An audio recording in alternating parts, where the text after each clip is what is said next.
Él está advirtiendo acerca de los apóstatas. En este tercer capítulo, primero tenemos un argumento contra la segunda venida del Señor Jesucristo por parte de los apóstatas.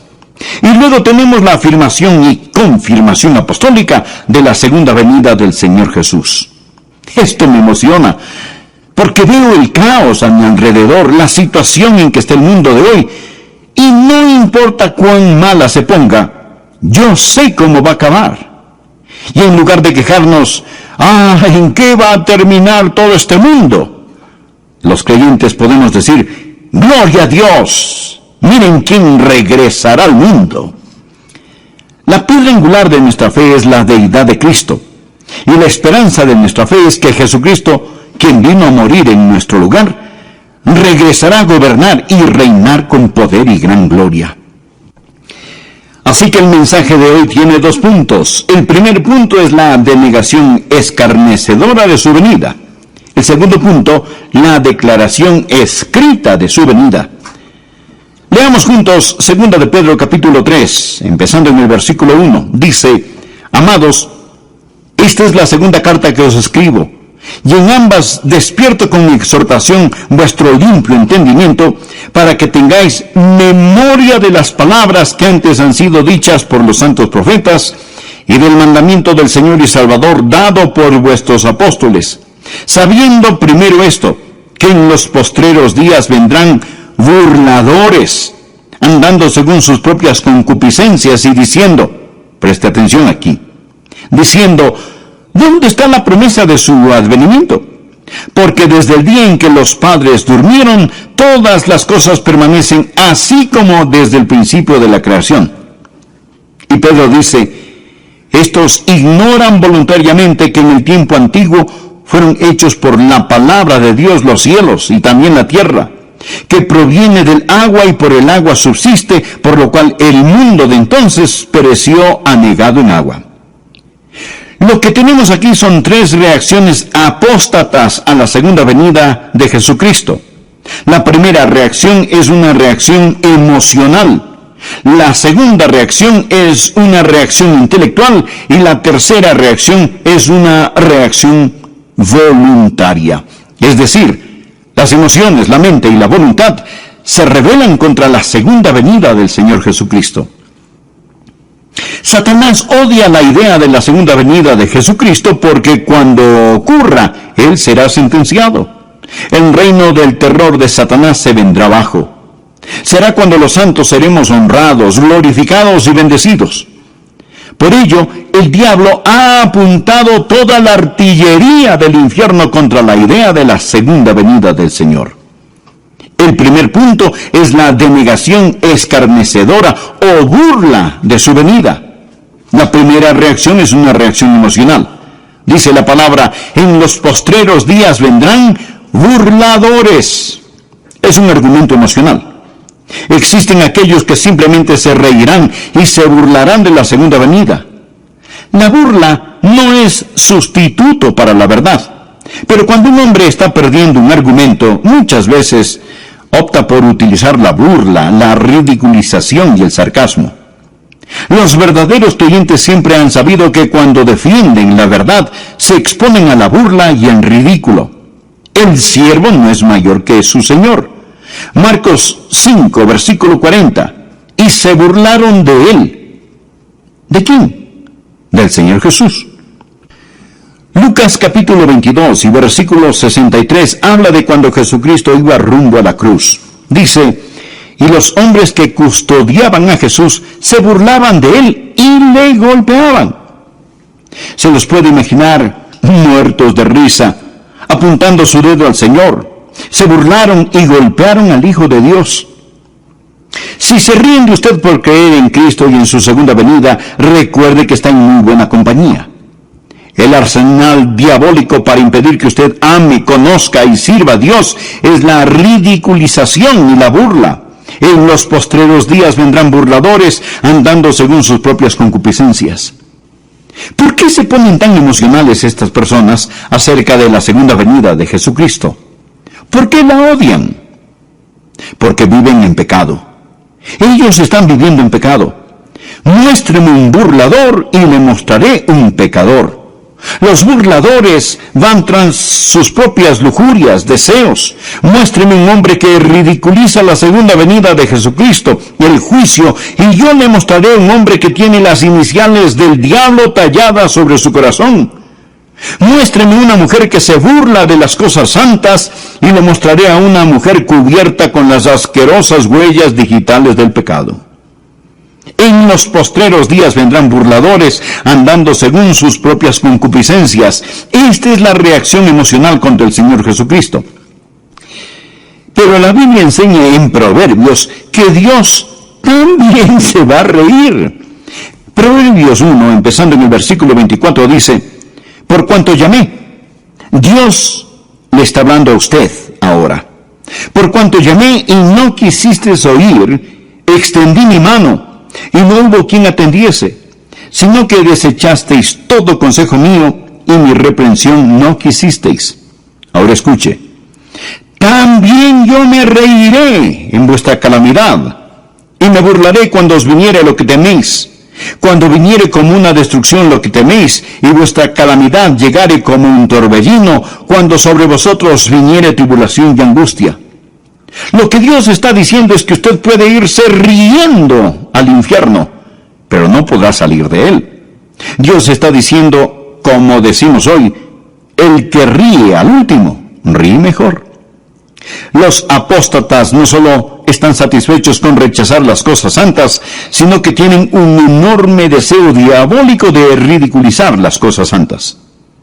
Había un emperador romano cuyo nombre era Juliano. Cuando él era un joven, profesó conocer al Señor Jesucristo y ser un creyente, pero nunca se convirtió verdaderamente. Llegó a ser un apóstata y persiguió a los creyentes con todo su poder, ridiculizando la fe cristiana.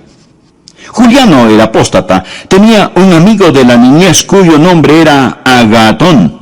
Ellos crecieron juntos. Después de muchos años se encontraron. Agatón era un creyente que servía fielmente al Señor día tras día.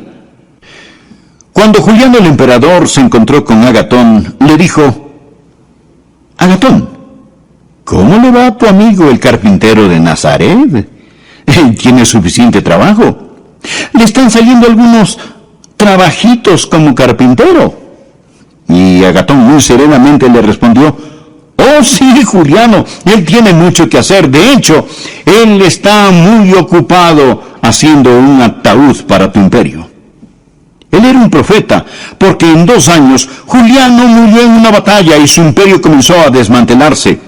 La historia nos dice que cuando Juliano el apóstata estaba tendido en el campo de batalla, se metió la mano en su herida mortal y tomó un puñado de sangre y la lanzó a los cielos y exclamó: has vencido, oh Galileo. Los burladores aman su pecado y argumentan contra el juicio y la segunda venida de Jesucristo. Es una reacción emocional. Pero existe la segunda reacción, la reacción intelectual. Por favor, leamos el versículo 4. Dice: los burladores andando según sus propias concupiscencias y diciendo: ¿dónde está la promesa de su advenimiento? Porque desde el día en que los padres durmieron, ahora escuche, todas las cosas permanecen así como desde el principio de la creación. Lo que ellos están diciendo es que si Jesucristo regresa en poder y gloria, si fuera a haber un nuevo cielo y una nueva tierra, lo que eso significaría es que habría una interrupción en el reino de las leyes naturales. Ellos dicen: nosotros, los eruditos, los intelectuales, hemos encontrado que desde la creación no ha habido cosa semejante. Y no hay ninguna razón para creer que Jesucristo va a venir, ni para creer que habrá un nuevo planeta Tierra. Esto, amigos, es puro materialismo. Todo continúa igual. Ven la creación desde un punto de vista científico. Es una apelación a la inteligencia y aquí está el argumento. Nunca nada cataclísmico ha ocurrido y no hay ninguna razón para creer que algo cataclísmico sucederá. Porque desde el día en que los padres durmieron, todas las cosas permanecen así como desde el principio de la creación. Ellos dicen: escuche, mi bisabuelo esperaba la segunda venida de Jesucristo. Así que no se preocupen, todo continuará igual, no pasará nada. Imagínense a un niño en el tiempo de Noé. Él llega todo preocupado y le dice a su papá: papi, escuché a un hombre llamado Noé. Dice que Dios va a destruir el mundo con un diluvio y está construyendo un gran barco. Él lo llama el arca. Dice que si creemos en su Dios, nos podemos salvar y entrar en el arca cuando venga el diluvio. Y el papá, riéndose, le contesta: hijo, recuerdo que cuando yo era niño, ese viejo loco de Noé estaba construyendo esa arca y me contó la misma historia. Y yo me fui a casa asustado y se lo dije a mi papá, y mi papá me dijo que su papá, su bisabuelo, también escuchó al viejo Noé contar la misma historia. Hijo, olvídate de esa tontería. Nadie jamás ha visto un diluvio. No existe tal cosa. Desde los tiempos de tus bisabuelos todo sigue igual. Así que existe la reacción emocional, los pecadores que siguen sus propios malos deseos. Existe la reacción intelectual. Toda cosa continúa exactamente como fue. Nunca ha habido un cataclismo, nunca habrá un cataclismo. Existe también la reacción voluntaria. Por favor, note el versículo 5. Estos ignoran voluntariamente. Son voluntariamente ignorantes. Esta gente no quiere saber, ni quiere entender.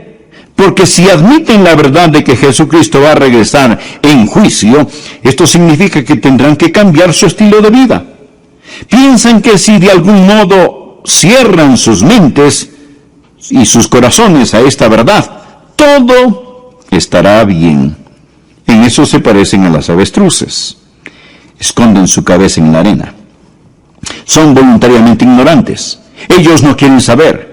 Y no pueden encontrar a Dios por la misma razón que un ladrón no puede encontrar a un policía. Juan capítulo 3, versículo 19 dice: la luz vino al mundo y los hombres amaron más las tinieblas que la luz. ¿Por qué? Porque sus obras eran malas. Mi amigo, el mundo está lleno de ellos. Usted habla con las personas sobre ponerse en paz con Dios, les habla sobre la segunda venida de Jesucristo y lo cortan, lo paran, no quieren oír, no quieren saber. El problema no está en sus mentes, el problema está en sus corazones. Romanos capítulo 1 habla de ellos que detienen con injusticia la verdad. Son voluntariamente ignorantes y su reacción emocional, intelectual y voluntaria sirve para negar esa gran verdad, la gloriosa verdad bíblica de la segunda venida del Señor Jesucristo. El segundo punto, la declaración escrita de su venida. Ya escuchamos a los apóstatas con su denegación escarnecedora. Ahora escuchemos a los apóstoles con su declaración escrita. Simón Pedro da 3 respuestas apostólicas a los argumentos o reacciones apóstatas para reafirmar la segunda venida de Jesucristo. La primera es su memorable promesa. Su memorable promesa. Leamos el versículo 1. Amados, esta es la segunda carta que os escribo, y en ambas despierto con exhortación vuestro limpio entendimiento para que tengáis memoria. Por favor, subraye la palabra memoria. Para que tengáis memoria de las palabras que antes han sido dichas por los santos profetas y del mandamiento del Señor y Salvador dado por vuestros apóstoles. Bien, ¿cuáles eran esas palabras? Una promesa. Mire el versículo 4. ¿Dónde está la promesa de su advenimiento? Ahora mire el versículo 9. El Señor no retarda su promesa. Saltémonos al 13. Pero nosotros esperamos según su promesa cielos nuevos y tierra nueva. Lo que está diciendo el apóstol es que Él nos hizo una memorable promesa y Él vendrá otra vez. Los profetas y los apóstoles nos dicen que recordemos lo que Dios ha dicho. Sabemos la importancia del nuevo nacimiento. Mas ¿sabía que el Nuevo Testamento solo lo menciona 9 veces? La maravillosa doctrina del bautismo se menciona solo 20 veces en el Nuevo Testamento. El arrepentimiento solo 70 veces en el Nuevo Testamento. Pero el Nuevo Testamento habla, sin tocar el Antiguo Testamento, habla 380 veces en términos gráficamente claros de la segunda venida de Jesucristo. Esa es la razón por la que Pedro dijo: tengáis memoria de las palabras que antes han sido dichas por los santos profetas y por vuestros apóstoles. Si usted agrega a los profetas lo que los apóstoles dicen, un versículo de cada 25 en la Biblia habla de la segunda venida de Jesucristo. Dios no puede mentir. Dios lo ha prometido. Por ello, el recordatorio apostólico es su memorable promesa. Recuerde, téngalo presente. El Dios que no puede mentir lo ha prometido. Segundo, Pedro nos recuerda de su magno poder. Recuerda lo que ellos dicen. Los apóstatas dicen: todo continúa igual. No hay ninguna interrupción en el reino de las leyes naturales. Pedro les responde: ustedes son ignorantes por su propia voluntad de dos cosas. La primera aparece en el versículo 5. Estos ignoran voluntariamente que en el tiempo antiguo fueron hechos por la palabra de Dios los cielos y también la tierra, que proviene del agua y por el agua subsiste, por lo cual el mundo de entonces pereció anegado en agua.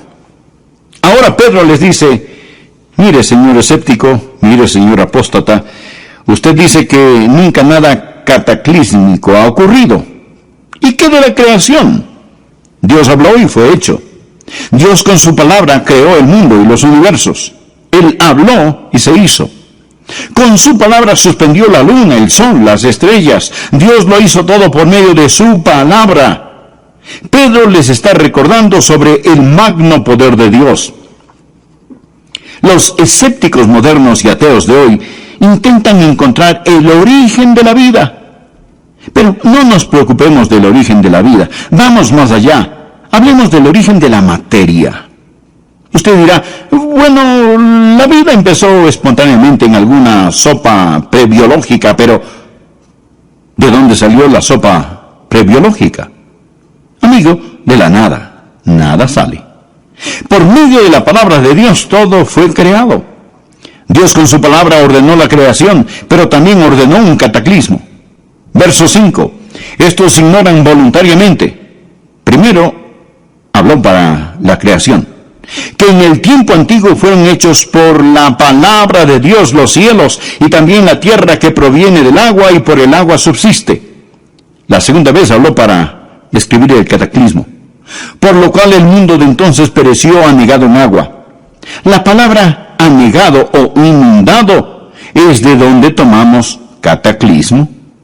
En el griego suena como cataclismo. Dios con su magno poder hizo la creación y con su magno poder lo sacó del cataclismo. Pedro dice: no digan que Dios no puede cambiar la historia, que todo siempre sigue igual. Enfrenten los hechos. Y si tratan de explicar la creación sin un creador, son voluntariamente ignorantes, simplemente ignorantes. Piénselo. Es completa estupidez pensar que de la nada todo salió. No solo la memorable promesa, sino el magno poder de Dios. En base a esto, Pedro empieza a defender lo que era de la segunda venida del Señor Jesús.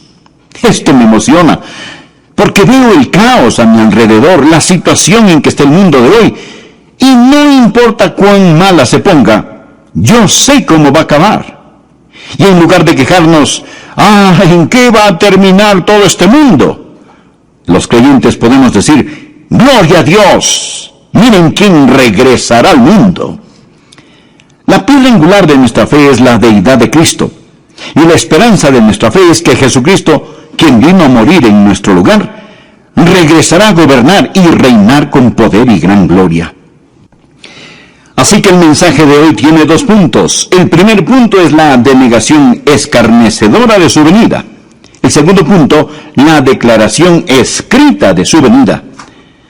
Leamos juntos 2 de Pedro capítulo 3, empezando en el versículo 1. Dice: amados hijos, sabiendo primero esto, que en los postreros días vendrán burladores, andando según sus propias concupiscencias y diciendo, preste atención aquí, diciendo: ¿dónde está la promesa de su advenimiento? Porque desde el día en que los padres durmieron, todas las cosas permanecen así como desde el principio de la creación.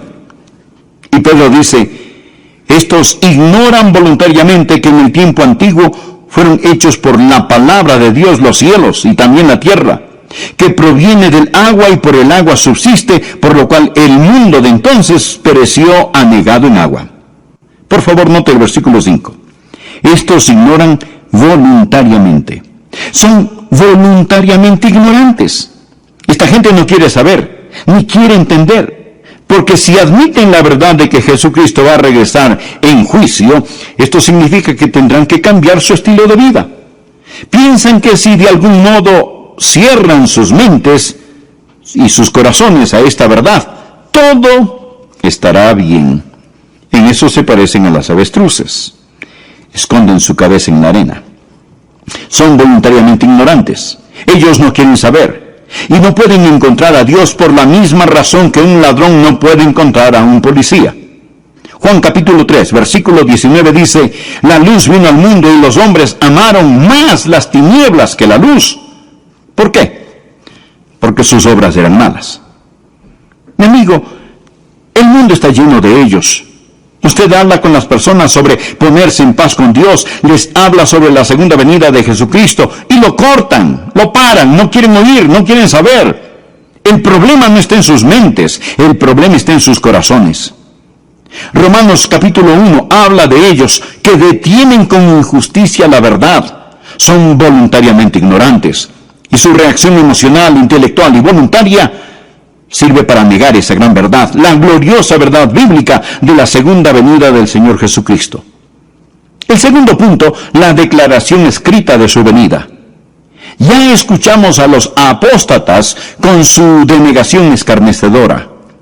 Ahora escuchemos a los apóstoles con su declaración escrita.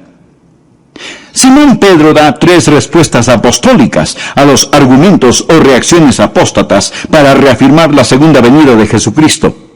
La primera es su memorable promesa. Su memorable promesa.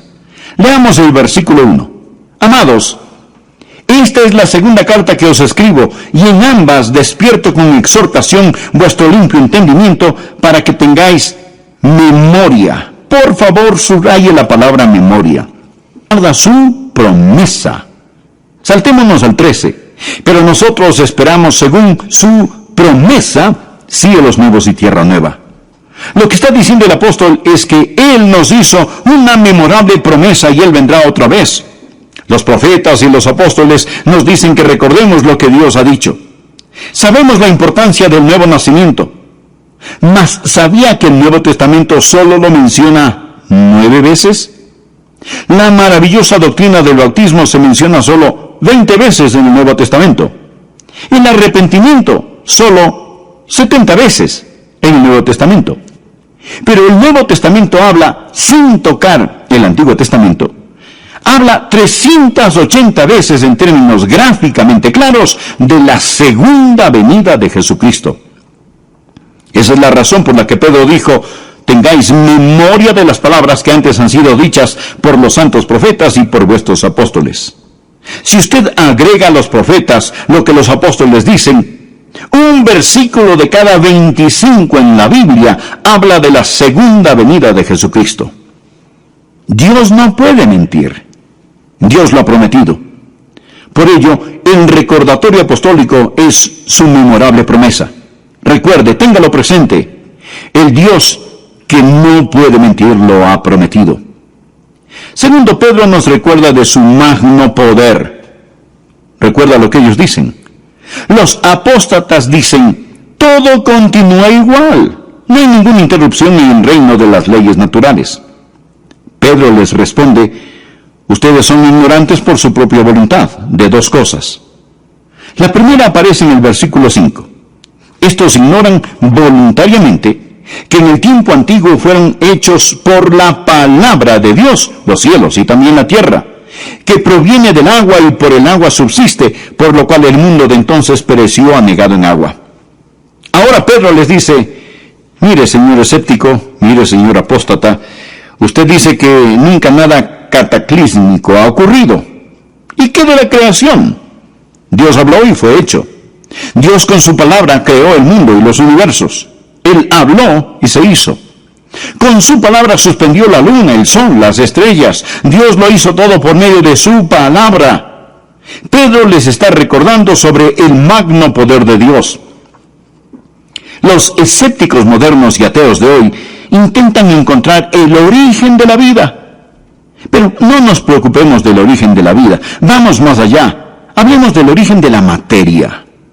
Usted dirá, bueno, la vida empezó espontáneamente en alguna sopa prebiológica, pero ¿de dónde salió la sopa prebiológica? Amigo, de la nada. Nada sale. Por medio de la palabra de Dios todo fue creado. Dios con su palabra ordenó la creación, pero también ordenó un cataclismo. Verso 5. Estos ignoran voluntariamente. Primero, habló para la creación. Que en el tiempo antiguo fueron hechos por la palabra de Dios los cielos y también la tierra que proviene del agua y por el agua subsiste. La segunda vez habló para describir el cataclismo. Por lo cual el mundo de entonces pereció anegado en agua. La palabra anegado o inundado es de donde tomamos cataclismo. En el griego suena como cataclismo. Dios con su magno poder hizo la creación y con su magno poder lo sacó del cataclismo. Pedro dice, no digan que Dios no puede cambiar la historia, que todo siempre sigue igual. Enfrenten los hechos. Y si tratan de explicar la creación sin un creador, son voluntariamente ignorantes, simplemente ignorantes. Piénselo. Es completa estupidez pensar que de la nada todo salió. No solo la memorable promesa, sino el magno poder de Dios. En base a esto, Pedro empieza a defender lo que Dios ha hecho y que lo hará de nuevo, pero esta vez no con agua, sino con fuego. Versículo 7. Pero los cielos y la tierra que existen ahora están reservados por la misma palabra, o sea, la misma palabra con que los creó, guardados para el fuego en el día del juicio y de la perdición de los hombres impíos. Note la frase, guardados para el fuego. El señor Kenneth West, un erudito del griego, dice que esto literalmente significa que los cielos y la tierra ahora mismo están almacenados con fuego. Es palabra de donde tomamos la palabra tesorería, es decir, este mundo es una tesorería de fuego. El universo entero está guardado con fuego. La naturaleza subatómica del universo nos dice que todo no es materia, sino que realmente es fuego. El hombre solía pensar que la partícula más pequeña de la materia era el átomo. Pero ahora sabemos sobre la naturaleza subatómica del átomo, y el átomo tiene un núcleo. Este tiene una carga eléctrica positiva, y girando a su alrededor están los electrones, y estos son negativos. Por eso existe una atracción y se mantienen unidos. El electrón es increíblemente rápido. Escuche, algo asombroso sobre los electrones del átomo es que giran alrededor del núcleo billones de veces cada millonésima de segundo. Nadie sabe realmente qué es esta fuerza eléctrica. La podemos describir, pero no sabemos lo que es. Einstein dijo antes de morir que esperaba descubrir lo que es la electricidad, pero nunca lo hizo. Podemos poner esta cosa de algún modo en proporciones matemáticas, pero los científicos no saben cuál es la fuerza que los une. Dije que el núcleo tiene una carga eléctrica positiva y girando a su alrededor están los electrones que son negativos. Por eso existe una atracción y se mantienen unidos. Pero también tiene neutrones y protones. Los neutrones son neutros y los protones son positivos. No existe atracción, mas estos no se caen. ¿Qué causa que todos se mantengan unidos? Colosenses 1:17 nos habla acerca del Señor Jesús y dice, todas las cosas en Él subsisten. Significa que Él lo sostiene todo, ya sean los planetas en órbita o los electrones que giran alrededor del núcleo de un átomo.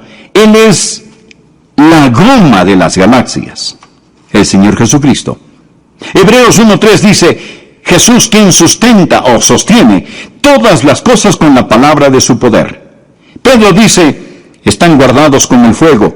Todo es fuego, porque todo está formado de una estructura molecular. Hebreos 11:3 dice, lo que se ve fue hecho de lo que no se ve. Pedro les dice esto, que con el Señor un día es como 1000 años y 1000 años como un día. El Señor no retarda su promesa, según algunos la tienen por tardanza, sino que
es paciente para con nosotros, no queriendo que ninguno perezca, sino que todos procedan al arrepentimiento.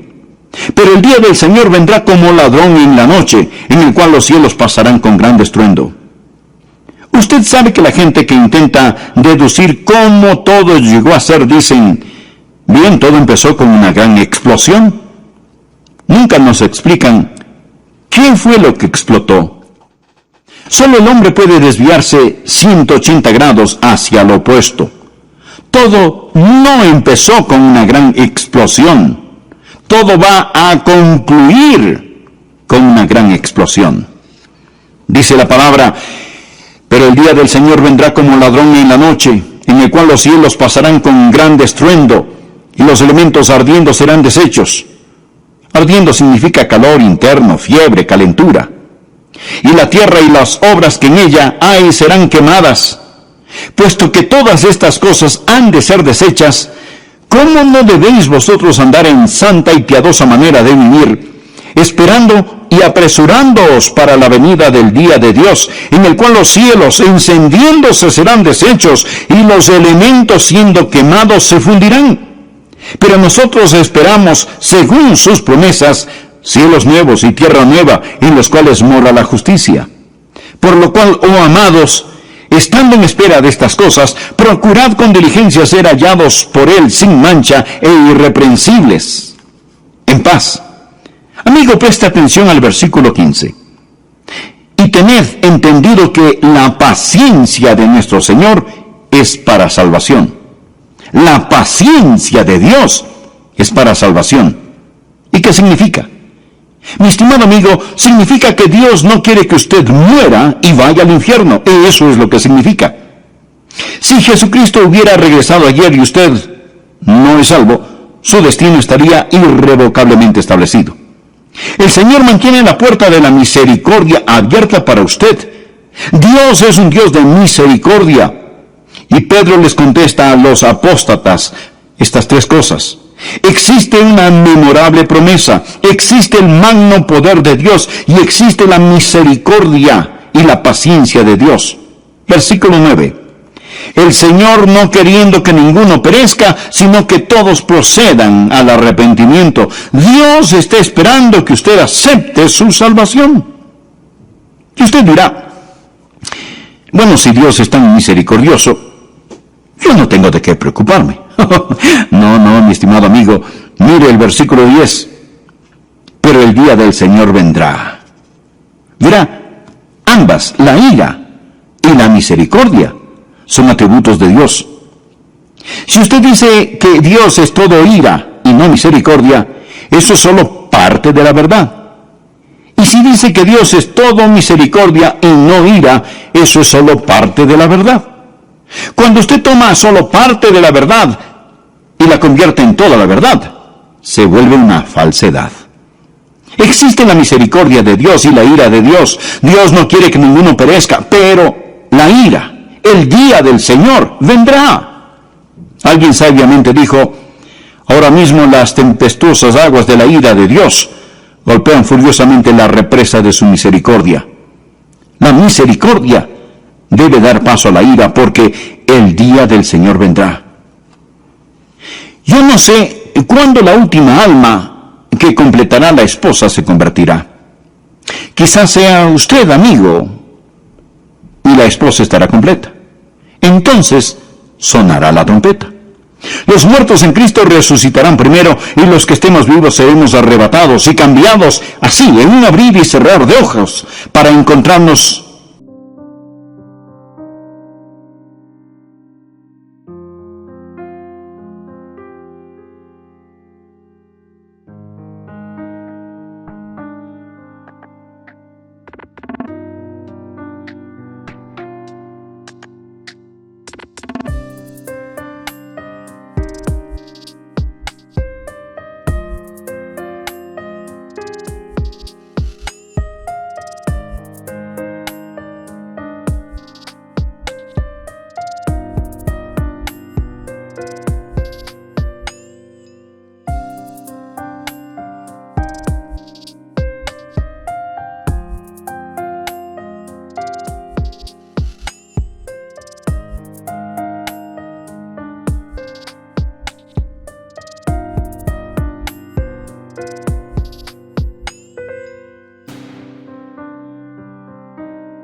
en el aire con el Señor, pero no sé cuándo será, mas Él está por venir.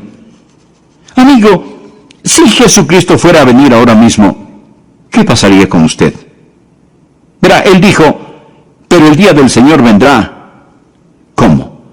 Mírelo, como ladrón en la noche, de repente, inesperadamente, cataclísmicamente. Jesús dijo en Lucas 13:3, no, antes si no os arrepentís, todos pereceréis igualmente. Pero el Señor no quiere que ninguno perezca, sino que todos procedan al arrepentimiento. Amigo, Él está por venir, en llamas de fuego para castigar a los que no conocen a Dios, ni obedecen el Evangelio de nuestro Señor y Salvador Jesucristo. ¿Que cómo lo sé? Pues por su memorable promesa. Y aún no ha venido por su misericordiosa paciencia. Jesús no quiere que usted muera y vaya al infierno. De verdad, Él no lo quiere. La Biblia dice: porque de tal manera amó Dios al mundo que ha dado a su Hijo unigénito, para que todo aquel que en Él cree no se pierda, mas tenga vida eterna.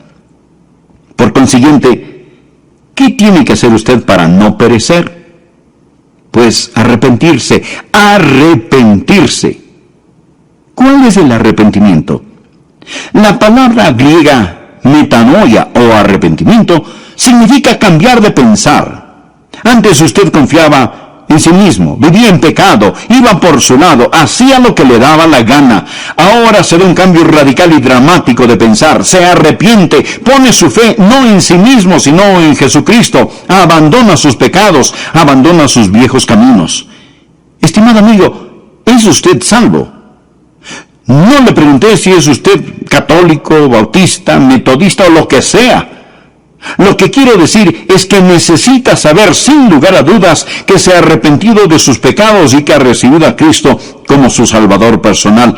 Le imploro que lo haga ahora. Y le invito a orar de la siguiente manera. Usted personalmente. Amado Dios, yo sé que tú me amas.